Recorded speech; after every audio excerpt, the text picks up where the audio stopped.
The first reading of today, taken from the book of Exodus, tells us the story of how the Amalekites attacked the people of Israel on their way to the promised land, and how their leader Moses handled that situation in a very brilliant manner.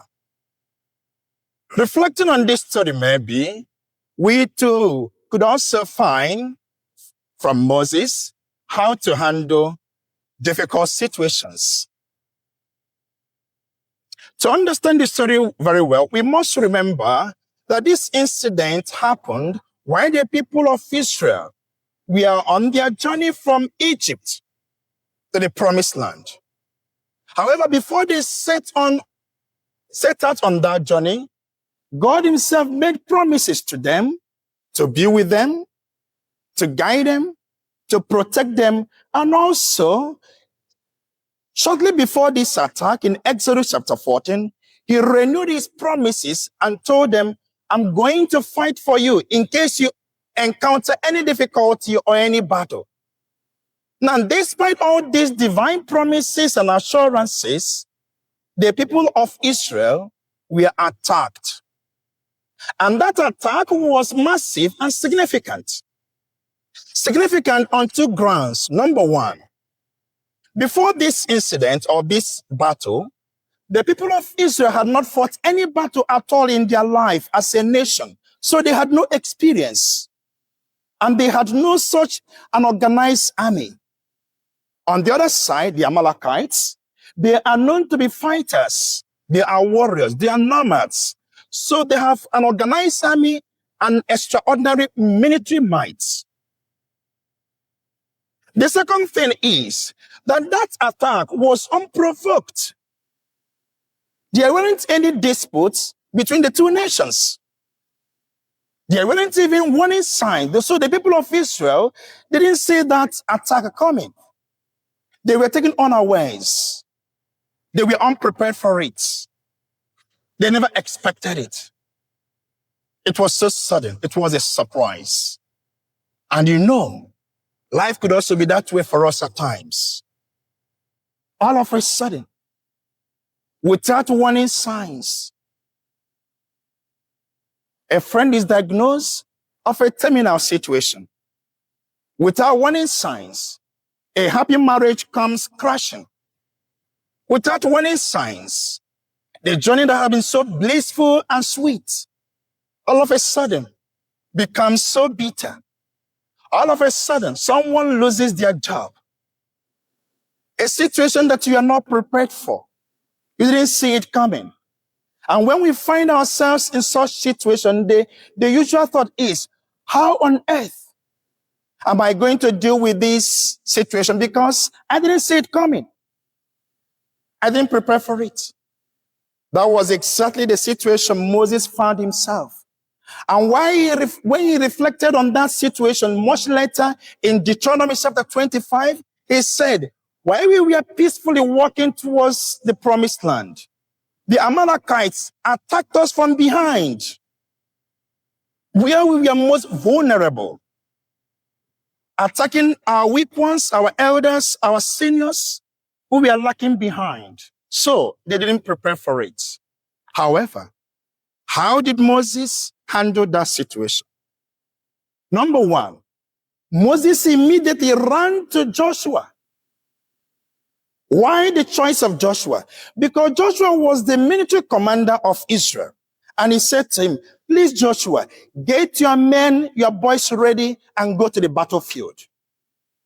But Moses also discovered that that wasn't enough. That setting these guys out on a mission to go and fight in the battlefield wasn't going to guarantee any victory or give him the success he wanted. So he moved again with Aaron and Hur and went to the mountain to talk to God about the situation. Now, if Moses had relied on Joshua alone and went to the battle with the army and with the guys, perhaps there is high possibility that these guys would have defeated them. If Moses had gone to the mountain to pray without sending the troops to the battlefield, perhaps while at prayer, these guys could have invaded them and destroyed them and slaughtered them. So he had to combine the two. He discovered Joshua and then went to the mountain with some support to pray. Now, looking at the formula Moses used, we can actually take three things from there. Number one, finding solutions. At times, we feel that because the problem is our problem, or it is my family problem, it is our personal thing or family thing, we think also that the solution to such problem or problems would always come within us or from those within our circle. No. Moses discovered that this part of the solution to this situation he was facing had to come from someone else. And he went in search of that person. He discovered Joshua. So when God told the people of Israel, I'm going to be with you, I'm going to protect you, I'm going to fight for you, did he fulfill the promise? Yes. He fulfilled the promise by making available Joshua in their midst. And Moses discovered not just the expertise of Joshua, he also discovered Joshua as a solution to his problem. So sometimes, reach out. Look around you. God has always made provisions for us. It could be the people he has placed on our journey of life. People he has made part of our either household or friendship, or people just members of our community. God has always made provisions also of things so that when we encounter problem, if we look around, we might find the Joshuas we need to solve the situation. It mustn't always come from within you or within your own circle. Sometimes look around. Second is support. I don't know if you have got any support system for yourself as a person. I mean, constant support, strong, formidable. People who are always there for you, to encourage you, to whisper words of hope, confidence into your ears. Even when you yourself do not believe that you can make it, they are there telling you and giving you assurances and reasons why you must go on. When Moses went to the mountain, he didn't go alone. He went with support system. He took Aaron and Hur. When he became so weak on the mountain that he couldn't go on, it was Aaron and Hur who held his hands and told him, Moses, you can't fail. And relying on the support of Hur, his hands were raised up continuously and they prevailed. I'm not a Liverpool fan. Don't ask me which club I support anyway. But their slogan is wonderful. You don't walk alone. Learn to find support system around you. People you are going to hold their hands. And you know that no matter what happens, they're not going to let you go. Whether you are weak or you have messed up, they are there to encourage you because they understand your story. That's exactly what Moses did by taking with him Aaron and Hur. And finally, the involvement of God. To solve that situation, to solve that challenge, Moses not only discovered Joshua as a wonderful help, he not only received support from Aaron and Hur, but he also went to God to discuss the situation. How often do we get God involved when we are dealing with a challenge?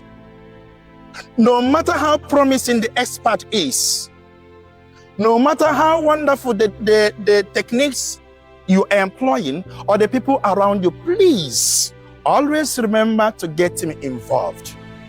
Because when God is involved, the journey becomes and the future becomes more promising. When God is involved, if solutions are found, they become more enduring. And that is why in today's responsorial psalm taken from Psalm 121 or Psalm 120, depending on the arrangement of the psalms in your version of Bible, the psalmist asked a question and answered it there too. He said, or he asked rather, I look up to the mountains. Where shall my help come from?